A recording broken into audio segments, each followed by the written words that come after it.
আপনারা পড়েন প্রত্যেক রাতে তাবারাকাল্লাযী বিয়াদিহিল মুলক, তাই না? সূরা মুলক তো পড়েন রাতে, রাতের বেলা সূরা মুলক পড়ার অভ্যাস করেন।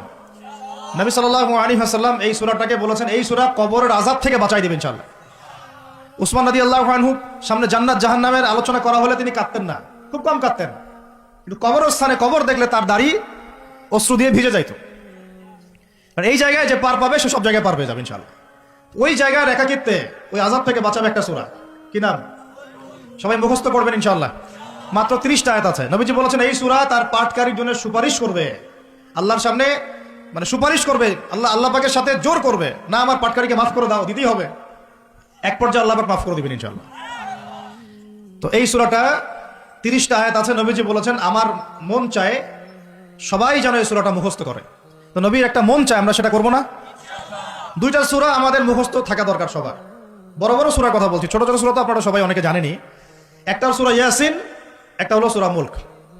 সূরা ইয়াসিন পড়বেন একেবারে সকালবেলা ফজরের পরে, এবং ইনশাআল্লাহ বড় বড় বুজুর্গানের দিন যারা ছিলেন তাদের ডেইলি রুটিনের মধ্যে সূরা ইয়াসিন থাকতোই থাকতো। এটা তেলাওয়াত করে তারা হাজত পেশ করতেন আল্লাহর কাছে, এবং এর ওসিলা আল্লাহ পাক ওই হাজত পূরণ করে দিতেন। এটা পরীক্ষিত আমল। সূরা ইয়াসিন সবার কলিজার মধ্যে থাকা চাই, আল্লাহ পাক তৌফিক দান করেন। আর রাতের বেলা পড়বেন সূরা মুলক। কোন সূরা? যদি আরো পারেন সূরা ওয়াকিয়া পড়বেন। অনেকে বলেন রিজিকের সমস্যা, রিজিকের সমস্যা দূর হওয়ার অন্যতম একটা আমল হচ্ছে সূরা ওয়াকিয়ার তেলাওয়াত। রাতের বেলা কোন সূরা? ইযা ওয়াকাআতিল ওয়াকিআ লাইসা লিওয়াকাআতিহা কাযিবা, এই সূরাটা তেলাওয়াত করবেন রাতের বেলা। আরো একটা সূরা আছে রাতে তেলাওয়াত করার জন্য, আলিফ লাম মিম সিজদা। আলিফ লাম মিম সিজদা এটাও তেলাওয়াত করতে পারেন। তো যাই হোক, সূরা মুলকের প্রথম আয়াত আপনারা পাবেন তাবারাকাল্লাযী বিয়াদিহিল মুলকু ওয়া হুয়া আলা কুল্লি শাইইন কাদির। আমরা এটা পড়ি, শুধু খালি পড়ি, প্রত্যেক হরফে 10 নাকি হবে, এই জন্য পড়ি বেশিরভাগ মানুষ। কারণ বাংলাদেশের বেশিরভাগ মানুষ কোরআনের অর্থ জানে না। বাংলাদেশের 16 কোটি মুসলমানের আমার ধারণা 15 কোটি কোরআনের অর্থ জানে না।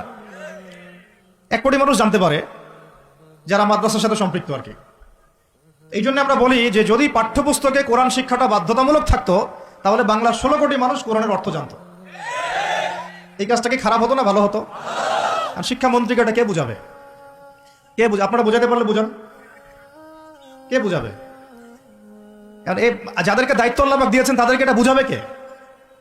আমরা তো ছোট মানুষ। যদি নবী সাল্লাল্লাহু আলাইহি ওয়াসাল্লামের জীবনী সিরাত প্রত্যেকের পাঠ্যপুস্তকে বাধ্যতামূলক থাকতো, 16 কোটি মুসলিম জনগণ নবীর জীবনী জানতে পারত। এখন 16 কোটির মধ্যে 15 কোটি জানে না নবীর জীবনীতে কি হয়েছে। এটা তো বেসিক পড়াশোনা। যদি আমরা একটা ভাইরাসকে ভয় করে মসজিদ একেবারে বন্ধ করে ফেলতে পারি, মাস্ক পরাইতে পারি সবাইকে, সোশ্যাল ডিস্টেন্স 10 হাত দূরে দূরে দাঁড়াও, হ্যাঁ, নবীর জামানাতেও অনেক সমস্যা হয়েছে, কিন্তু এরকম করে ডিস্টেন্সে দাঁড়ানো হয় না। যাই হোক, এটা তো জাতিসংঘের আন্ডারে চলতেছে বিশ্বটা আর কি। তো এখন এটা যদি আমি চাপ দিয়ে করাতে পারি তাহলে আমি পাঠ্যপুস্তকের মধ্যে নবীর সিরাত এবং কোরআন বাধ্যতামূলক করতে পারি না? এই যে আমরা যারা 15-20 বছর ইউনিভার্সিটিতে পড়েছেন, স্কুল কলেজ ইউনিভার্সিটি, এখানে কারা কারা পড়েছেন হাত তোলেন দেখি একটু। যারা অনার্স মাস্টার্স কমপ্লিট করেছেন বা পড়তেছেন এখনো, আপনারা আছেন কতজন? আছে অনেকে, হাত নামান। এখন আপনারা ভাই বাংলা পড়েছেন না?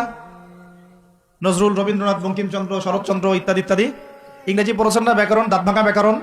বাংলা ব্যাকরণ পড়েছেন না? দাঁত ভাঙা, কারক, সমাস, বিভক্তি, হাবিজাবি। হ্যাঁ, এই হাবিজাবি দিয়ে আবার ইস্যু বানাই দিস না তোরা, মুশকিল কথা বলা এখন।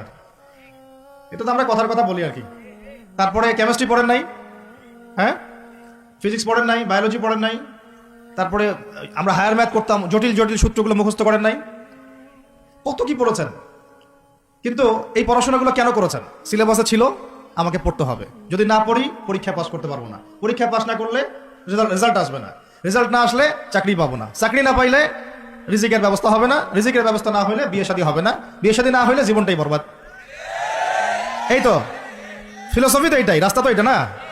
এখন চাপ দিয়ে এত কিছু পড়লেন, বিসিএস কোচিং করেছেন অনেকেই চাকরির পরীক্ষা দিচ্ছেন, নিয়োগ বিজ্ঞপ্তির পরীক্ষা দিচ্ছেন, প্রাইমারি পরীক্ষা দিচ্ছেন, সবই পড়তেছেন। আমি নিজেও পড়েছি এগুলো আমার মুখস্থ ছিল সব, এখনো হয়তো ধরলে বলতে পারবো কিছু, যদিও এগুলোর চর্চা আমরা বন্ধ করে দিয়েছি। কথা হচ্ছে একটা রিজিকের সোর্সের জন্য আমি যে 15 বছর এই পড়াশোনাগুলো করলাম, যদি আমার সিলেবাসের মধ্যে কোরআন থাকতো, হাদিস থাকতো, নবীর সিরাত থাকতো, তারপরে ধরেন সাহাবীদের জীবনী থাকতো, ইসলামের ইতিহাস থাকতো, বেসিক ফিকহ আকীদা থাকতো, আমি কি বাধ্য ছিলাম না এগুলো পড়ে পরীক্ষা দেওয়ার জন্য? তখন আমাদের এই জেনারেশনের ইসলামিক শিক্ষায় উন্নতি হইতো না? সবকিছু দাওয়াত দিয়ে হয় না, অনেক কিছু উপরের লেভেল থেকে চালু করতে হয়, তাহলে জনগণ সেটা মেনে নিতে বাধ্য থাকে।